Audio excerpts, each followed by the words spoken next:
우리 사도행전 5장 33절부터 40절까지 한번 같이 읽어볼까요? 시작. 그들이 듣고 크게 노하여 사도들을 할세 바리새인 가마리엘은 율법 모든 백성에게 존경을 받는 자라. 공회 중에 일어나 명하여 사도들을 잠깐 밖에 나가게 하고 말하되 이스라엘 사람들아 너희가 이 사람들에 대하여 어떻게 하려는지 조심하라. 이전에 드다가 일어나 스스로 선전하며 사람이 약 400명이라 따르더니 그가 죽음을 당하며 따르던 모든 사람들이 흩어져 없어졌고 그 후 호적할 때에 갈릴리의 유다가 일어나 백성을 깨워 따르게 하다가 그도 망한즉 따르던 모든 사람들이 흩어졌느니라. 이제 내가 너희에게 말하노니 이 사람들을 상관하지 말고 버려두라. 이 사상과 이 소행이 사람의 힘으로부터 났으면 무너질 것이요 만일 하나님께로부터 났으면 너희가 그들을 무너뜨릴 수 없겠고 도리어 하나님을 대적하는 자가 하노라 하니 그들이 옳게 여겨 사도들을 불러들여 채찍질하여 예수의 이름으로 말하는 것을 금하고 노니. 아멘. 우리는 지난 시간 우리가 읽었던 이 본문 내용에 대해서 여러분들 한번 들었기 때문에 어느 정도 전반적인 상황은 좀 이해할 것이라 믿습니다.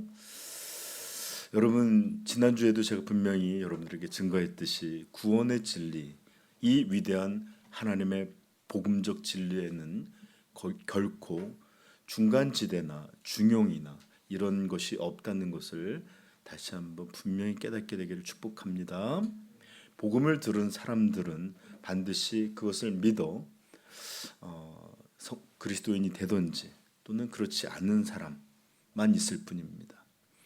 제가 우리 재직들한테는 몇 번 소개한 책이 있는데 청교도 목사 매튜 미드라는 분이 책을 하나 썼어요. 근데 그분의 책의 이름이 Almost Christian이에요. Almost. 이걸 직역하면 어떻게 될까요? 영어 잘하는 우리 은하가 한번 거의 그리스도인 정도가 될 것 같아요. 거의. 여러분 혹시 약속 장소가 늦을 때 전화가 오든지 우리가 전화하면서 뭐라고 그러죠? 나 거의 도착했어. 거의 다 왔어. 어떻게 두 분은 데이트할 때 그런 얘기 없나요? 네. 자, 이렇게 말을 하고 듣기도 하지만 이 거의라는 말은 거의 도착했다는 말은 엄밀한 의미에서 어떤 의미죠? 아직 도착하지 못했다.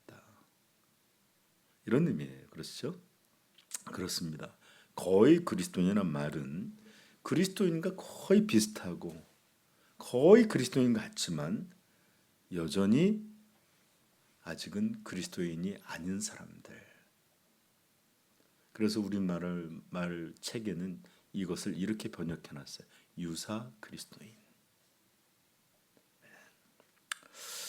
참 오늘날에는 그리스도인과 아주 유사한 거의 그리스도인 같이 보이는 사람들이 교회에 참 많은 그런 시대에 살고 있습니다. 그러나 여러분 성경은 이렇게 오직 참된 신자, 불신자, 참된 그리스도인, 비그리스도인, 천국 백성 또는 지옥 백성만 있을 뿐이지 이 두 개가 어떤 중간에 있든지 이 두 개를 갖고 있는 그런 경우는 없음을 분명히 하고 있습니다. 혹시 여러분 추성훈 씨라고 아십니까? 네, 대부분 알죠. 꽤 유명한 유도 선수였는데 그분이 이력이 참 특이해요. 일본에서 제일 한국인 4세로 태어났어요. 징용이나 이런 걸로 끌려갔던 그 증조 할아버지 때부터 해갖고 태어나서 일본에서는 조센진이라고 배척을 받고 그래서 그래 나는 그럼 한국에 와야지 했더니 한국에 와서는 한국말도 제대로 할 줄 모른다고 쪽발이라고 놀림을 받고 이렇게 와서 한국에 와서 국가대표까지도 했었는데 환영을 받지 못했던 그는 다시 일본으로 돌아가서 일본 사람이 되기로 마음을 먹고 귀화를 합니다. 그래서 일본 대표로 나가서 아시안 게임 금메달도 받고 이렇게 양쪽에 두 나라의 국가대표로 하려 했던 그런 이력이 있는 사람인데, 그가 이제 나이가 들어 은퇴해서 이제 종합격투라고 하는 곳에 나왔는데, 그가 이제 유도 베이스니까 유도복을 입고 항상 나왔는데, 한쪽에는 태극기, 이쪽에는 일장기 이렇게 달고서 자신의 정체성이 일본에서 큰 사람이자, 그리고 또 일본 국적을 갖고 있잖아요, 그렇죠? 대표를 했으니까. 그러나 여전히 자신의 뿌리는 한국에 있는 이런 두 가지 정체성을 같이 담은 이런 도복을 입고 항상 경기를 뛰었습니다. 제가 요즘은 아니지만 예전엔 꽤 이 격투기를 좋아해서 나름 열심히 우리 어떤 한 형제가 F1을 살펴보듯이 저도 열심히 정보들을 받던 기억이 나네요. 여러분, 저는 외국에서 오래 살았는데 외국에서 태어난 부모들이 1세대, 1.5세대, 2세들이 있는데 2세나 3세들 되면 자기들이 캐네디언이나 아메리칸이에요. 근데 또 집에서는 김치를 먹고 엄마 아버지하고는 한국말을 쓰고, 자, 그래서 그들은 약간 좀 바나나라고도 불려요. 겉은 아시안인데 속은 화이트, 바나나처럼 이렇게 됐다 바나나라고 부르는데, 그들의 정체성을 참 혼란을 겪기도 해요. 그런가 하면 혼혈로 태어나서 예를 들어서 엄마가 한국인이고 아빠가 미국인, 또는 뭐 엄마가 일본인이고 아빠가 한국인, 뭐 이런 식으로 이렇게 태어난 아이들은 어쩔 수 없이 한 가지만을 선택하지 못하고 이중적 정체성을 가지고 태어나요. 그래서 우리 캐나다에서나 이렇게 2세, 3세들을 코리안 캐네디언, 코리안 아메리칸 해 갖고 한국 출신의 캐네디언들, 한국 출신의 미국인들, 이렇게 두 가지 정체성 또는 두 가지 국가에 있는 사람들로 살아가는 사람들이 참 많아요. 그러나 하나님 나라의 백성, 이 나라에 속한 그리스도인들은 절대로 그렇지 않습니다. 천국이든 지옥이든 하나님이든 세상이든 이 두 가지에 속해 있을 뿐, 이 두 가지, 이쪽에는 세상, 이쪽에는 교회 또는 그리스도, 이런 식으로 살아갈 수 없다고 성경 분명히 우리에게 들려줘요. 마태복음 6장 24절, 한 사람이 두 주인을 섬기지 못할 것이니 혹 이를 미워하고 저를 사랑하거나 혹 이를 중히 여기고 저를 경히 여김이라. 너희가 하나님과 재물을 겸하여 섬기지 못하느니라.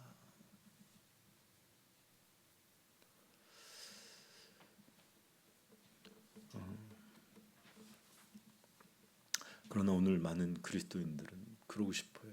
세상에서 누리는 기쁨, 그리고 또 교회에서 제공하는 영생이라고 하는 천국도 놓치고 싶지 않고, 또 재물도 없고, 또 하나님도 또 믿고, 왜 두 가지 하면 안 돼요? 그리고 요즘에 번영의 복음이든 이런 복음은 오히려 세상적인 성공이 하나님의 은혜이자 하나님을 영광스럽게 하는 것이다라고 하면서 들려주고, 또 하나님 믿으면 너희들 부자 될 수 있다, 인생이 평안해진다, 이렇게 섞어버리니까. 그러지만 예수께서는 하나님과 재물을 겸하여 섬기지 못할 것을 분명히 말하므로, 여기 꼭 재물만은 아니겠죠? 다른 것과 겸하여 하나님을 섬길 수 없음을 분명히 들려주셨습니다. 우리는 지난주 가마리엘이라는 이 사람에 대해서 들었는데, 그의 할아버지는 힐렐이라고 이 이스라엘의 가장 이 힐렐 학파라고 하는 아예 이 이스라엘의 큰 흐름을 바꾼 그런 학자였는데, 이 사람은 손자로서 당대의 대학자로 율법 교사로 알려진 그런 사람이었는데, 그는 이스라엘 사람들이 이 공회가 분노하여 예수 믿는 예수의 제자들을 사도들을 죽이려 했던 공회에서 일어나서 지혜로운 의견을 제시하고 권면함으로 사도들이 죽지 않게 하는데 아주 큰 공헌을 한 그런 학자였습니다. 자, 그의 말을 한번 우리 35절부터 39절까지 같이 한번 또 읽어볼까요? 시작.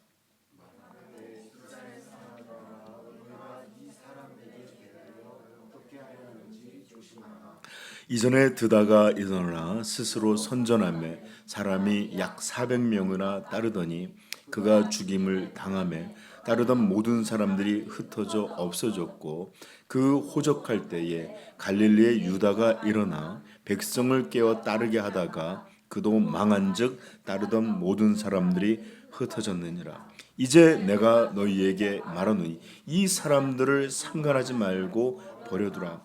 이 사상과 이 소행이 사람에게부터 났으면 무너질 것이요 만일 하나님께로부터 났으면 너희가 그들을 무너뜨릴 수 없겠고 도리어 하나님을 대적하는 자 될까 하노라 하니.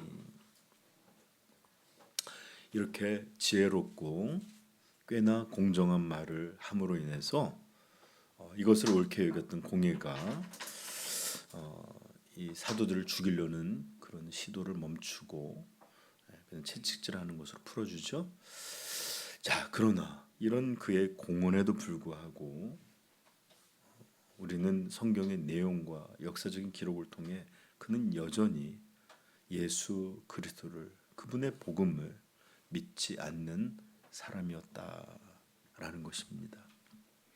단지 그의 이런 말들은 이 사도들을 처리하는 이 문제에 대하여 우리가 너무 성급하고 분노로서 이런 것들을 행할 것이 아니라 지혜롭고 차분하게 대처하자라는 의견에 지나지 않아요. 그는 분명히 예수 그리스도와 그분의 복음, 십자가, 부활 이런 이야기를 다 들었던 사람들입니다. 그리고 또 사도들을 가뒀지만 문이 닫혀 있는데 풀려나서 또 증거하는 이런 이야기도 들었던 사람입니다. 이것이 무엇이었는지, 도대체 이것이 정말 진짜일까? 이것을 나는 어떻게 받아들여야 될지 그는 분명하게 자기의 입장을 정해야 했지만 그는 그저 이 사람들의 일들에 대하여 지켜보자. 어떻게 될지 그냥 관찰해보자. 이 일이 사람에게 났으면 무너질 것이고 그렇지 않으면 이어지지 않겠느냐. 이런 중재자의 모습으로만 나옵니다. 만약에 그가 진실로 사도들이 하나님으로부터 온 것을 믿었다면 40절 그들이 옳게 여겨 사도들을 불러 채찍질하여 예수의 이름으로 말하는 것을 금하게 놓은 이런 일들을 그저 위협하고 채찍질하고 이런 것들을 그저 지켜보는 일을 하지 않았을 것입니다. 그렇습니다. 그는 역사적 사실들을 언급하고 또 좋은 권고를 할 줄은 알았지만 분명한 진리에 자신의 인생, 자신의 커리어, 자신의 모든 것을 드리는 그런 믿음의 사람은 아니었던 것입니다. 결국 그는 복음과 아무런 관련 없는 사람으로 남아있으며 비록 분노했던 사두개인들과 다른 공회원보다는 중립적이었고 좀 나았지만 여전히 성경의 관점에서는 불신자의 한 명일 뿐입니다. 우리 성도님들은 그러셔서는 안 됩니다. 반드시 이 복음 앞에 예수 그리스도 앞에 회개하고 그분을 주와 구원자로 믿는 자들이어야만 합니다. 사도행전 4장 12절 우리 한번 볼까요? 사도행전 4장 12절 바로 옆에 있으니까 시작. 다른 이로서는 구원을 받을 수 없나니 천하 사람 중에 구원을 받을 만한 다른 이름을 우리에게 주신 일이 없음이라 하였더라. 아멘. 이분 외에는 천지를 창조하신 이의 이 독생자 외에는 우리에게 다른 구원받은 일은, 다시는 구원을 우리에게 주신 일이 없어요. 많은 학문, 어떠한 업적, 어떠한 그런 이름을 갖고 있다 할지라도 예수 이름 외에는 다른 구원이 없음을 여러분 분명히 깨닫게 되기를 축복합니다. 그래서 로마서 1장 16절 이렇게 말합니다. 내가 복음을 부끄러워하지 아니하노니. 부끄러운 모습이 있어요. 십자가라는 그 참혹한 범죄자의 죽음을 당한 모양은 부끄러워요. 여러분, 만약 여러분들의 부모님이 교수형 당해서 죽으신 분이고 전기의자에 돌아가신 분이고 범죄자로 독가스실에서 이렇게 죽은 분이다, 이런 거 자랑할 수 없잖아요. 분명히 복음은 부끄러운 모습이 있어요. 그러나 내가 복음을 부끄러워하지 아니하노니, 이 복음은 모든 믿는 자에게 구원을 주시는 하나님의 능력이 됨이라. 여기서 우리는 그냥 능력이 아니라 반드시 우리 머릿속에 자동으로 떠오르는 유일한 능력이 됨이라. 다른 이름은 없기 때문입니다. 그런데 여러분, 너무나도 안타깝게도 제가 현대교회 이야기를 참 많이 하죠. 현재 교회에는 수많은 가마리엘들로 넘쳐나고 있습니다. 교회는 나오고 있고 종교라는 그리스도인이라고 표시는 하지만 아무것도 정한 것이 없는 그런 사람들이에요. 신앙은 이것 아니면 저것이고, 이거 정말 많이 들어야 될 말인데 all or nothing, 전부이든지 아니든지예요. 이 신앙이 우리에게 전부가 되는 질서가 되든지 아무것도 아닌 것이지, 전부이면서 아무것도 아닌 이런 것이 될 수는 없습니다. 그렇다면 목사님, 뭐 교회만 나오고 성경, 아니 전부이든지 아니든지라는 질서라고 그랬죠? 이런 마음의 질서로 살아가는 것, 이게 그리스도인이에요. 여러분은, 성도는 중립이 없습니다. 하나님과 돈을 섬길 수 없고 하나님과 세상, 이 두 개를 다 가질 수 없습니다. 그리고 이것들을 결정하지 않고 이것에 한 발 저것에 한 발 이렇게 둘 수도 없어요. 그것은 almost 크리스찬이에요. 그저 거의. 그러나 이들의 실체는, 이들의 운명은 하나님의 무서운 심판밖에 없음을 성경이 들려줍니다. 여러분, 오직 천국은 예수님이 우리를 그렇게 자기의 생명을 다 내어놓을 만큼 우리를 소중히 여겼듯이 예수 그리스도, 그분을 우리의 전부로 여기는 사람들이 가는 곳이지, 세상에도 살고 하나님도 믿고 믿음도 따르고 자기의 죄된 욕망도 따르는 이 두 가지를 중간쯤에 서 있든지 이 두 개를 다 가지려고 양다리를 걸치든지 이런 사람들이 가는 곳이 아닙니다. 그리고 성경은 분명하게 천국 아니면 지옥밖에 없고, 가톨릭이 말하는 연옥이든 이런 것이 없음을 분명히 합니다. 부디 사랑하는 우리 모든 성도님들이 참된 믿음으로, 우리 주 예수 그리스도를 믿는 믿음으로, 믿음에 전적으로 여러분의 자신과 인생 이런 것을 드리는 참된 그리스도인들로 살기를 주님의 이름으로 축복합니다. 네. 자, 지난주 설교에 대해서 이제 우리가 잠깐만 이렇게 돌아봤다면, 이제 여러분들한테는 오늘 위대한 진실이라고 하는 것 두 가지를 여러분한테 설명함으로, 요것만 설명하고 이제 오늘 설교를 마치려고 해요. 자, 오늘 우리가 본문에 들어가서 살펴보고자 하는 것은 율법 교사였던 가마리아의 말 속에 들어있던 위대한 진실, 위대한 진리, 위대한 사실에 대해서 조금만 더 생각해 보고자 하는 것입니다. 자, 이 위대한 진리는 가마리아라는 사람이 위대해서라기보다는 그의 말 속에 하나님의 위대한 진리가 담겨져 있기에 위대한 진리라고 말하는 것입니다. 여러분, 성경을 살펴보면 발람이라고 하는 선지자가 있었는데, 이 사람이 이렇게 이스라엘을 저주하려는 돈을 받고 가려는데 당나귀가 막 못 가게 하니까 나중에 천사가 당나귀의 입을 열어서 주인이 어찌하여 내가 내게 이럽니까? 이러면서 당나귀의 입을 통해서 말씀을 또 드러나게 하시기도 하고, 또 성경 신약 요한복음 11장에 보면 예수님을 죽이려고 했던 대제사장, 이 사람이 했던 말조차도 하나님께서 복음의 위대한 역사를 위한 것이었다라고 언급하는 내용이 나와요. 제가 잠깐 읽어드릴게요. 요한복음 11장 49절. 그 중에 한 사람 그 해의 대제사장인 가야바가 그들에게 말하되 너희가 아무것도 알지 못하는도다.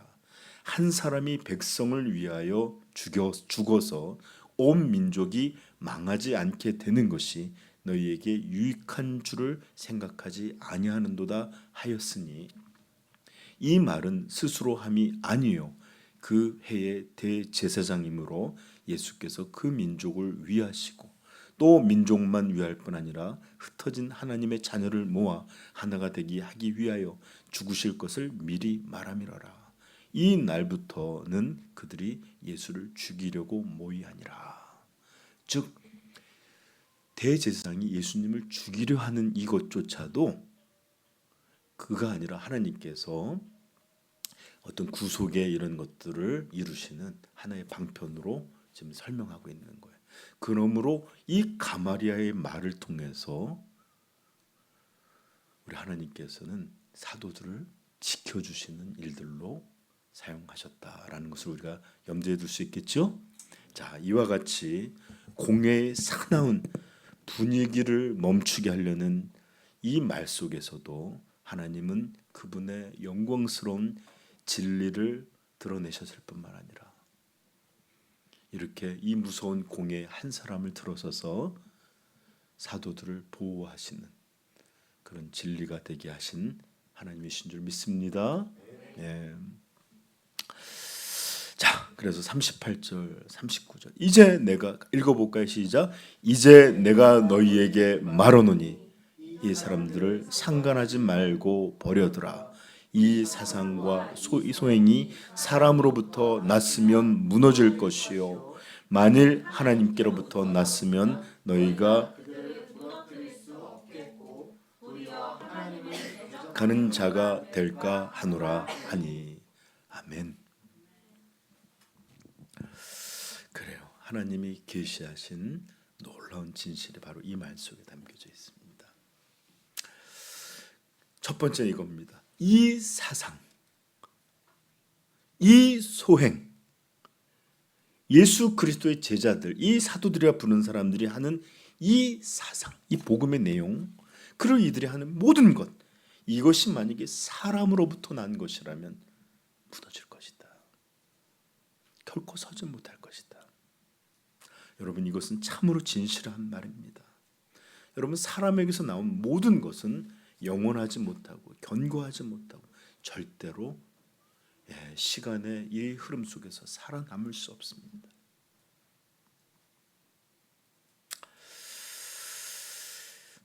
제가 예전에 우연히 어떤 분이 여기 책이 여러 권 있는데 이전도사님 여기서 그냥 하나 가져가셔요. 뭐 이렇게 말해서 제가 그 책을 이렇게 살펴보는데 이렇게 박스에 양장으로 된 4권짜리 이렇게 책이 있는데 다른 책보다 좀 깨끗해 보이더라고요. 그래서 이게 책의 내용이 좋다 안 좋다가 아니라 그냥 그 당시에는 잘 몰랐기 때문에 이게 제일 좋아 보여서 그걸 하나 가져갔는데 그 책의 이름이 바로 요세푸스라고 하는 유대 역사가가 쓴 유대 전쟁사와 유대 고대사라는 굉장히 중요한 사료입니다. 성경의 이야기들이 진짜일까를 우리가 분별하지 못하는데 이 로마에서 활동했지만 유대 이야기 전쟁사와 고대사를 이렇게 기록했던 요세푸스라는 사람이 이것을 저술해서 비춰보는, 이렇게 서로 맞대서 비교해보였는데 그럼에도 불구하고 성경의 우선순위가 있고 또 성경이 설명하는 게 좀 다른 부분이 있긴 해요. 기록과.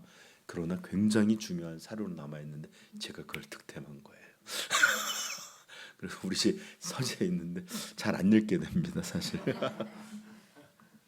자, 이 책의 기록에 의하면 드다라는 사람이 있었는데 이 사람은 자기를 굉장히 능력 있는, 어떤 말로 하면 좀 마술사라고 할 수도 있는데, 이 사람이 자기를 막 드러내서 자기를 모세처럼, 엘리야처럼, 심지어 요단강을 자기가 이렇게 말로서 이렇게 가르게 할 수도 있다고 주장하고 사람들을 현혹했던, 현대말로 하면 어떤 걸까요?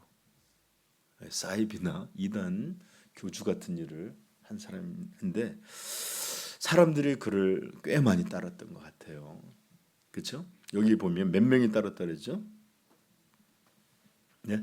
여기 한번 드다 이야기 나오죠?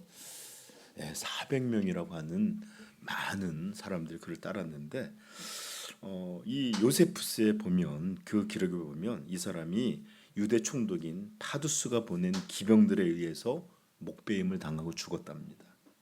그리고 그가 죽자마자 그를 따르던 사람들이 다 흩어졌다고 하는데, 어떤 이들은 이 역사적 기록이 요세푸스와 맞지 않는다, 또는 드다의 이야기가 뭐 전후의 시간과 맞지 않는다, 또는 또 다른 드다다, 이런 이야기 하는 분들도 있지만, 아무튼 이렇게 한 사람이 막 사람들을 유혹했고 막 열정적으로 따르던 사람들이 그가 죽자 다 흩어졌던 그런 일을 가마리엘은 언급하죠.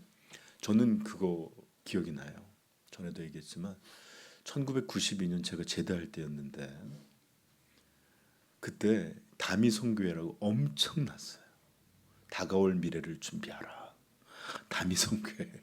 주님이 시한부 종말론인데 언제 며칠 날 몇 시에 오신다 이런 거 했는데 사람들이 얼마나 많이, 제가 그 군대에서 집에 휴가 가려고 그 진해 마산 이런 데 가서 터미널 가면 피켓을 들고 막 사람들이 장난이 아니에요. 경상도에 더 유별났거든요. 그리고 MBC에서 10월 28일 12시에 임한다 그래서 중계를 합니다. 막 근데 오지 않으니까 사람들이 막 울기도 하고 흩어지기도 하고 지금 그들 어떻게 됐을까요? 이장님이라는 우리 신학교 선배입니다. 다 흩어졌죠. 이렇게 흩어진 것을 말하고 있는 것입니다. 또 갈릴리 유다에 대한 기록이 있는데, 그는 고울라니티스 지방의 가말라 출신의 사람인데, 그 아우구스라고 하는 이 옥타비우스를 말하는 건데, 황제의 명령에 따라 수리아 총독 썰피시우스 미리니우스가 호적을 이렇게 조사할 때 반란을 일으켰던 사람이에요. 어떤 문제냐면 황제에게, 이방 황제에게 선민 이스라엘 백성이 세금을 내는 것, 이 거룩한 백성이 세금을 내는 것은 마땅한 바가 아니다, 신앙의 도리가 아니다, 이러면서 반란을 일으키고 또 많은 사람이 그를 따랐는데 어떻게 됐을까요? 로마 군인들에 의해서 진압되었습니다.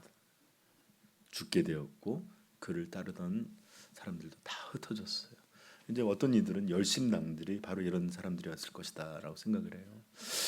이런 가마리엘은 이런 역사적 사실들을 언급하면서 만약에 이 예수 그리스도라고 하는, 그리고 그들이 전하는 이 복음이라고 하는 이 사상과 그들의 소행이 이렇게 사람들에게서 낳는 것이라면 반드시 망하고 무너질 것이다, 이렇게 역사적 기록을 통해서 그들을 말합니다. 여러분, 이 진술은 정말이에요. 진실이에요. 인류 역사가 보여주는 너무나도 명확하고 정확한 진실입니다. 물론 어떤 사람들은 목사님 왜 이슬람은 1000년이 넘게 있고 불교는 여러분 1000년 이상 오는 거짓 종교들도 분명히 있어요.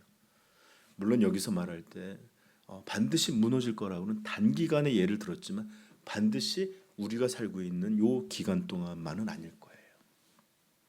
그러나 분명하게 말할 수 있는 것은 사람에 의해서 만들어진 어떤 것은 영원히 서지 못하고 반드시 무너질 것입니다. 오직 하나님의 복음만이, 이 예수 그리스도의 십자가만이 죽음을 넘어서 유일하게 영원토록 존재할 것입니다. 아멘. 네, 그렇습니다. 가말리엘은 사람에게서 난 것은 무너질 수밖에 없지 않느냐라는 가장 분명한 진실, 이것을 언급하고 또 다른 중요한 진실을 언급하죠. 39절 읽어볼까요? 시작. 그러나 만일 하나님께로부터 났으면 너희가 그를 무너뜨릴 수 없겠고 도리어 대적하는 자가 될까 하노라. 그렇습니다. 하나님께로부터 난 것, 하나님에게서부터 온 것, 이것은 절대로 무너뜨릴 수 없습니다. 그리고 영원합니다. 변하지 않습니다. 여러분, 이런 것들은 성경이 가장 중요한 주제 중에 하나가 뭐냐면 구원과 하나님의 나라, 이런 것들이에요. 그런데 하나님의 나라에 대해서 성경이 어떻게 진술하고 있는지 보신 여러분 아십니까? 시편 145편 13절에 보면 이런 말씀이 나옵니다. 주의 나라는 영원한 나라이니 주의 통치가 대대에 이르리로다. 주의 나라는 영원한 나라예요. 이런 진리는 또 어떤 사람의 입술에서 고백되어진 적이 있는데, 이 땅에서 가장 위대한 제국을 이루었던 사람 중에 한 명인 누가 있었죠? 느부갓네살이라고 있어요. 사담 후세인이 이 쿠웨이트를 침공하고 중동에 전쟁을 일으키면서 외쳤던 말이 어떤 거냐? 느부갓네살의 영광을 재현하자라는 거예요. 그 이라크 지역의 사람들이거든요. 바벨론이. 근데 이제 바벨론이 막 제국을 다 형성하고 어느 날 이 느부갓네살이 이렇게 자기가 올라와서 왕궁에서 이렇게 탁 쳐다보는데, 와, 이 내가 이런 것들을 봐라. 얼마나 위대한가. 나 참 멋있네. 이러고 있을 때 이 교만은 하나님께서 그를 사용하셔서 역사에 이르시기를 하셨지만, 이런 교만이 임할 때 갑자기 하나님께서 그에게 징계를 하시는데 짐승의 마음을 주시고, 그래서 짐승과 같이 이렇게 아주 7년간을 그렇게 짐승처럼 이 풀에서 거친 들에서 살게 하는 그런 벌을 내리십니다. 그러고 난 다음에 다니엘서 4장 34절 한번 찾아볼까요? 우리 다니엘이 신약에 있지?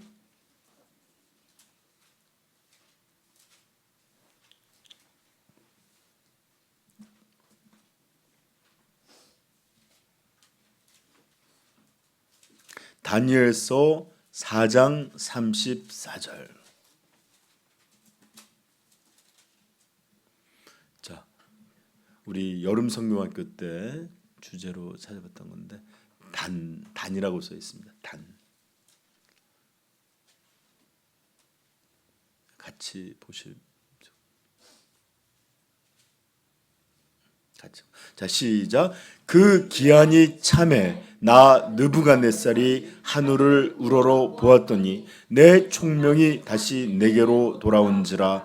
이에 내가 지극히 높으신 이에게 감사하며 영생하시는 이를 찬양하고 경배하였나니 그 권세는 영원한 권세요 그 나라는 대대에 이르리로다. 아멘. 결국 그는 이런 일을 겪으면서 자신이 가장 위대한 자가 아니에요.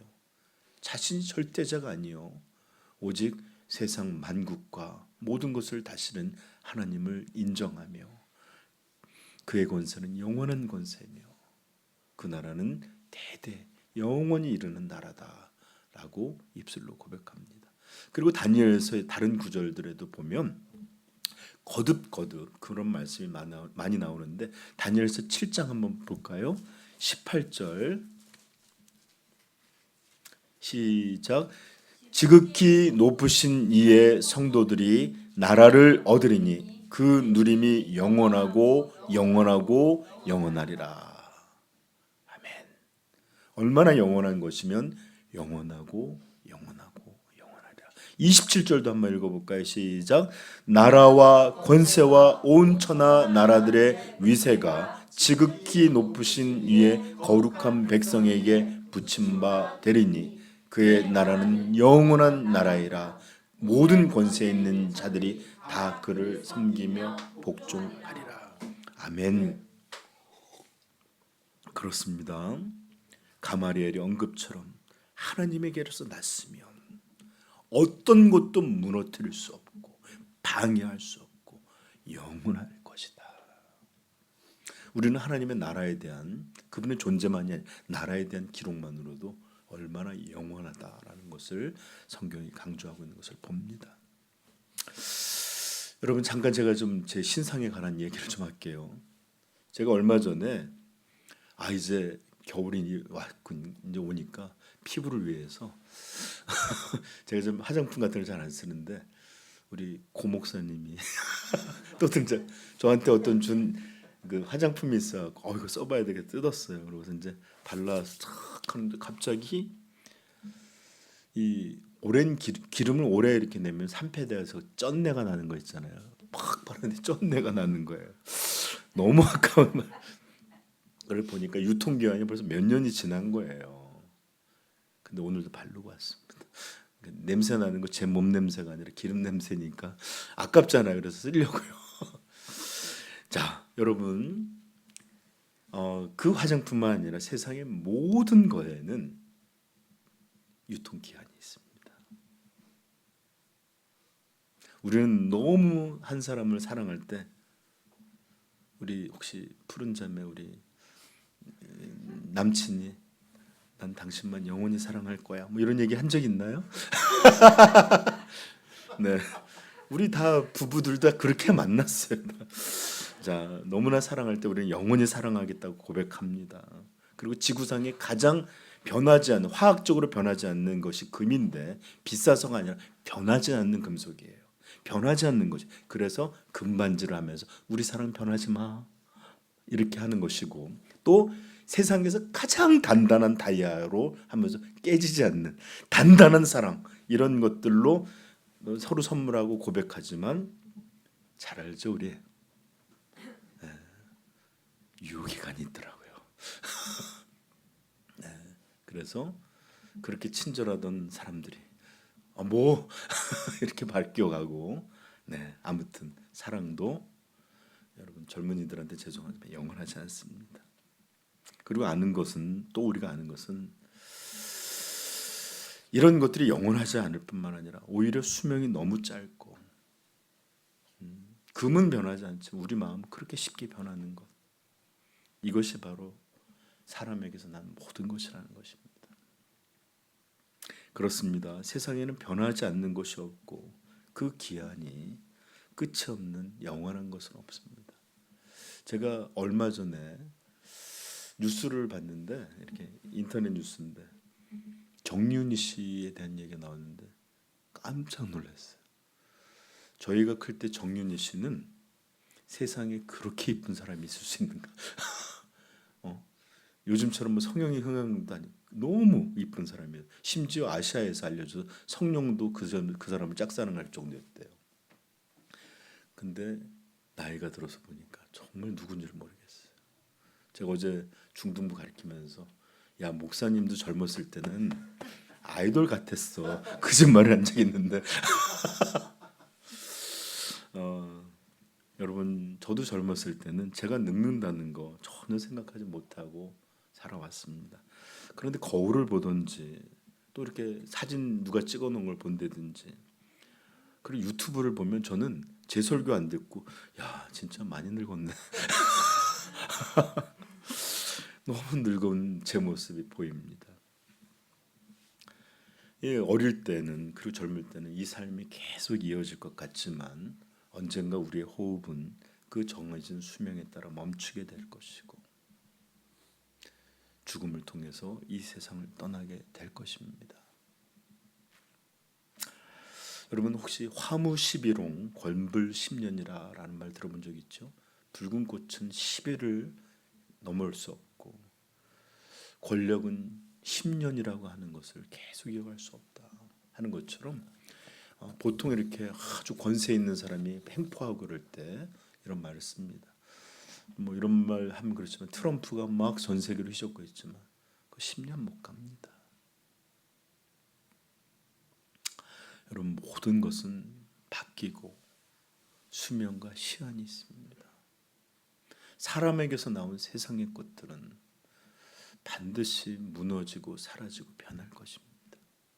거기에는 너무나 안타깝지만 사랑도, 우정도, 약속도, 권력도, 심지어 가정도 다 바뀌게 되는 게 이것이 세상이 보여주는 진실입니다.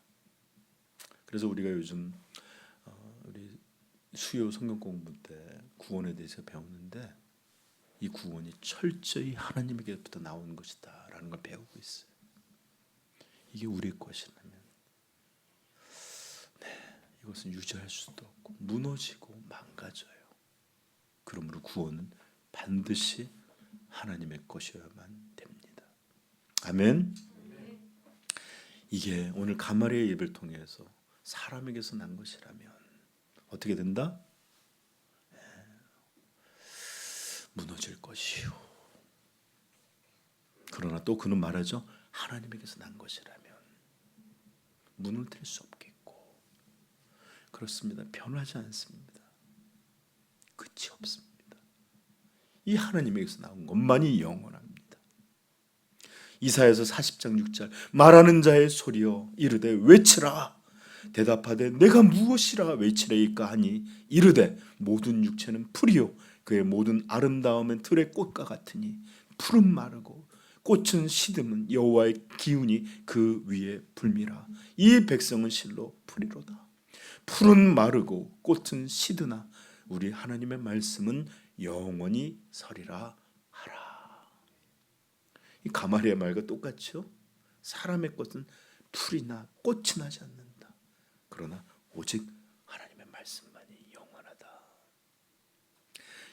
마태복음 5장에서 18절 예수님이 이렇게 말하면 진실로 너희에게 이르노니 천지가 없어지기 전에는 율법에 하나님의 말씀에 일획 일점도 결코 없어지지 아니하리라. 누가복음 21장 33절 천지는 없어지겠으나 내 말은 없어지지 아니하리라. 그래요. 하나님의 말씀만이 그분에서 나온 이 복음만이 영원합니다. 이것만이 영원해요. 그리고 절대로 이것을 무너뜨릴 수도 망가뜨릴 수도 없습니다. 아멘. 우리는 그것을 구약 성경에서 봤어요. 사람들이 얼마나 이 선지자들이 하는 하나님의 말씀을 못하게 하려고 했는지 몰라요. 예수님의 공생의 사역에서도 사람들은 그것을 굉장히 못하도록 방해하고 막으려고 했습니다. 그래서 죽인 거예요. 그리고 사도행전에서 우리 계속 보지만 이 복음의 말씀 이것이 전해지지 못하도록 그들을 위협하고 때리고 가두고 그렇게 애썼지만 그 위협 앞에서도 그 감옥에 가두어지고 고문을 받고 심지어 죽기까지 하면서도 하나님의 말씀은 무너뜨려지고 그렇게 또 막아지지 아니하고 오히려 막으면 막을수록 불같이 일어나 마치 산불처럼 그것이 바람 부는 날 산불처럼 막 번져가서 작은 유대 지역에서 시작한 이 복음이 로마를 삼키고 유럽을 삼키고 지금 전 세계에 이렇게 복음이 전해진 줄로 믿습니다. 자, 오늘 본문에서도 살기 가득한 분노와 위협으로 협박으로 사도들을 이렇게 위협하고 있었지만 하나님께서는 이 가마리엘을 들어서서 그리고 그들의 믿음을 지켜주셔서 이 복음이 멈춰지게 아니하도록 이끄셨습니다. 42절 한번 볼까요? 우리 사도행전 5장 42절 시작. 그들이 날마다 성전에 있든지 집에 있든지 예수는 그리스도라 가르치기와 전도하기를 그치지 아니하니라. 아멘. 이렇게 막을 수가 없었던 것입니다. 저는 오늘날 마귀가 좀 다른 전략을 쓰고 있다고 생각해요. 이렇게 맞고 오랜 기간 동안 맞고 때리고 위협하고 이런 것은 아무것도 승리를 얻지 못하고 복음이 더 확산되는데, 오늘날에는 뜨거운 물 속 개구리라고 하는 말 들어봤죠? 개구리가 뜨거운 물에 이렇게 확 던지면 뜨거워서 휙 도망 나가는데요. 그런데 개구리를 이렇게 물에다 담그고 거기다 불을 천천히 올리면 개구리가 너무너무 이렇게 냉온 동물이잖아요. 그래서 따뜻해지니까 이러고 있다가 부글부글 끓어갖고 개구리 탕이 될 때까지 애도 죽을 때까지 모르고 그렇게 빠져 있답니다. 그래서 오늘날 종교를 이렇게 뜨거운 욕탕의 종교로 이렇게 묘사한 책도 나올 정도입니다. 오늘날 교회는 번영, 안일함, 세속주의에 물들어 있고, 또 교회는 그저 이렇게 우리가 이 땅과 세상 동시에 살아가는 이런 일들이 가능한 것처럼 그렇게 살아가고 있습니다. 많은 이들이 마음을 정하지 않고 살아갑니다. 많은 성도들이 그렇게 살아가요. 여러분, 이런 때 나중에 믿음의 진이를, 환난을 겪게 될 텐데, 우리가 고통이든 위협이든 죽음 앞에서도 끝까지 신앙을 유지할 수 있을지, 이 교회들이 여전히 믿음을 간직할 수 있을지, 이렇게 생각해 보면 회의적인 대답을 할 수밖에 없습니다. 저는 그럼에도 불구하고 세상은 이제는 새로운 방식으로 우리를 막고 방해하고 유혹하여 멈추게 하려 하겠지만, 오늘 이 말씀을 믿습니다. 하나님에게서부터 난 것은 막을 수 없고, 그러므로 하나님께서는 이런 이들 가운데서도 계속 일하시고 이 복음이 영원하도록 인도해 주실 것입니다. 사람은 때때로 두려움, 낙심 이런 것들로 넘어지기도 하지만, 이 복음을 전파하는 하나님의 일은 멈추지 않고 일어날 것이에요. 엘리야가 다 이제 쫓기다가 낙심하여 하나님 앞에 하소연하는, 이제 모두 죽고 저만 남았나이다. 하나님 여호와를 섬기는 선지자 이제 나만 남았나이다. 이렇게 하소연할 때 하나님은 그 엘리야에게 이렇게 말씀하십니다. 내가 바알에게 무릎 꿇지 않은 7,000명을 내가 남겼노라 라고 분명히 말씀해 주셨듯이, 오늘 이 시대에도 마귀는 이렇게 안일함과 풍요와 재미 이런 것들로 우리를 유혹해서 멈추려 하겠지만, 하나님은 여전히 그들 가운데 새로운 7,000명을 이루셔서 이 복음이 결코 막아질 수도 무너질 수도 없는 것임을 드러내 보이실 것입니다. 그러므로 저는 우리 사랑하는 삼위영광교회 성도님들이 바로 이 마지막 시대에 7,000명들로 하나님의 역사의 일부가 되어 있기를 우리 주님의 이름으로 축복합니다. 그래서 우리 교회를 통해서 이 영원한 복음이 선포되고, 이 하나님에게로부터 난 것이라면 무너뜨릴 수 없다는 이 위대한 진리가 우리를 통해서 더욱 드러날 수 있기를 축복합니다. 자, 이제 여러분 말씀을 맺히겠습니다. 사랑하는 성도 여러분, 이 복음은 말 그대로 영원한 복음입니다. 베드로전서 1장 23절은 이렇게 외쳐요. 너희 찾아보십시다. 베드로전서 1장 23절.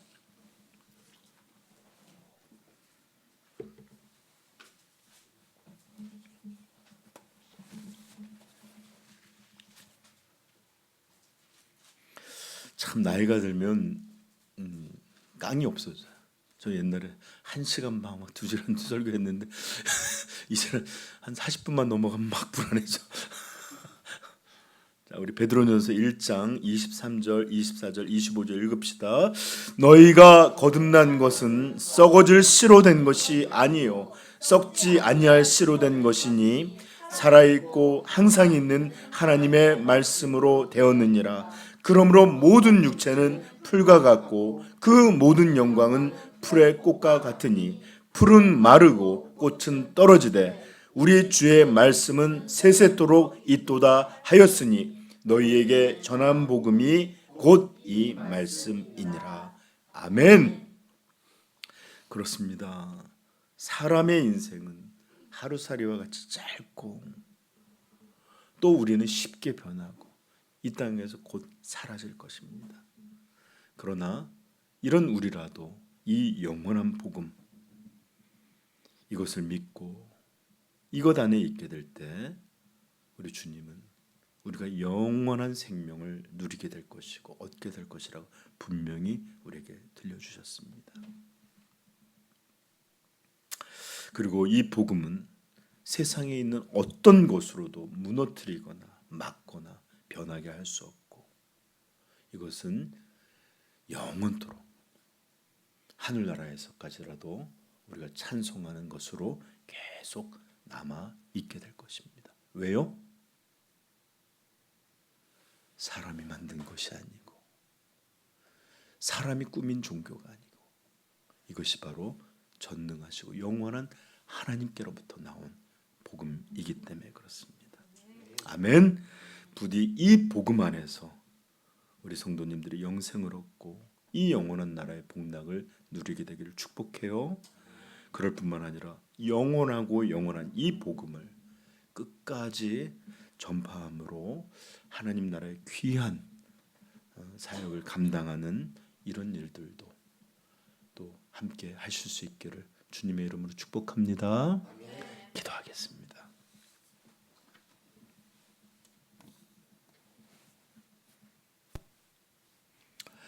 이제 내가 너희에게 말하노니 이 사람들을 상관하지 말고 버려두라. 이 사상과 이 소행이 사람으로부터 났으면 무너질 것이요 만일 하나님께로부터 났으면 너희가 그들을 무너뜨릴 수 없겠고 도리어 하나님을 대적하는 자가 될까 하노라. 사랑하는 성도 여러분, 우리에겐 이 하나님으로부터 난 영원한 복음이 우리에게 들려졌습니다.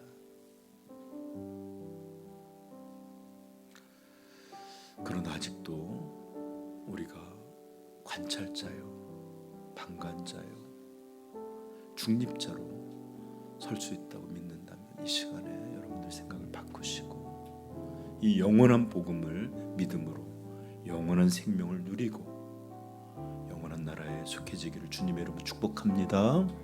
이 시간에 같이 기도할 때 정말로 주님에게서 난 이 영원한 복음, 이 복음이 나의 복음, 나의 생명, 나의 것 되게 해달라고 같이 한번 기도하겠습니다.